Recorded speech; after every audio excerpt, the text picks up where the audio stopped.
You know, back in the day, if you needed a doctor or medical advice, you just pick up the phone. But these days, reaching out is just a Facebook message away. Here to talk about the rise of social media and medicine is Dr. Malin Kerr with Synergy Plastic Surgery. But first off, a big congratulations is in order. You were named Texas Monthly's top doctor of 2014. Yeah, there are definitely a few of us in that list, and we won the year before as well, and so very happy to get that award again this year. For sure. And you're telling me you're becoming increasingly popular on Facebook.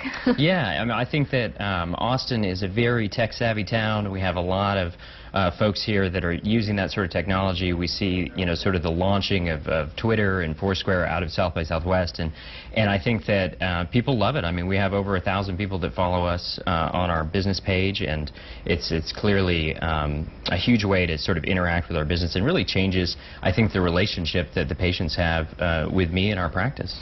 So you guys launched your Facebook page about 4 years ago. So yeah. You were on the bandwagon pretty early. What are the benefits that you see coming from it, and what are the different ways that patients use it, and you use it to interact with them? Yeah, I think that, you know, we use it to give them updates, to tell them about things that are changing, you know, not only in our practice, I mean, simple things, just hiring like a new employee or something like that, but also, you know, new procedures. The patients use it, I think, to interact also with like one another. So, you know, once they post a comment, you know, we may sort of broach a topic, they'll post a comment, other patients will post back to them, and so they'll sort of interact with each other as well as with me and our practice in general. So I think it's a really interesting way for us to get information out, and then patients also to learn information and to really, I think, utilize their doctor-patient relationship in a way that's really never been seen before. And of course, when you start talking about social media and medicine, there's always the privacy issue. How does that work? If someone goes on and posts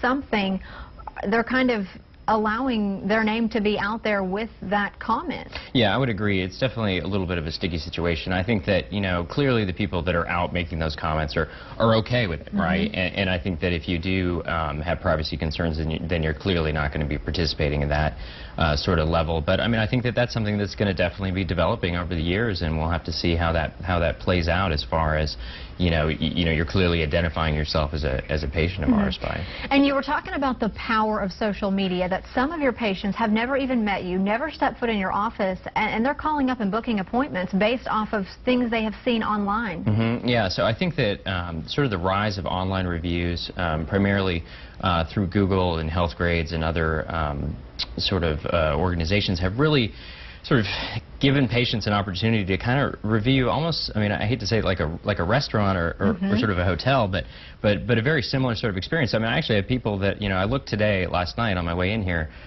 we have about 300 or so online reviews that I could find in about 5 minutes. And so, you know, people read through all of them, and they're like, you know, he's the guy for me, just based on other people's experience, you know, before we've even met, which is, I mean, clearly something that never happened, you know, 5 years ago, and I think that that's something that we'll see increasing in the future. Yeah, for sure, and free advertising. We are out of time. Surprise, surprise. We're going to put this interview online. You can post it on your Facebook page. Yeah, we'll do it.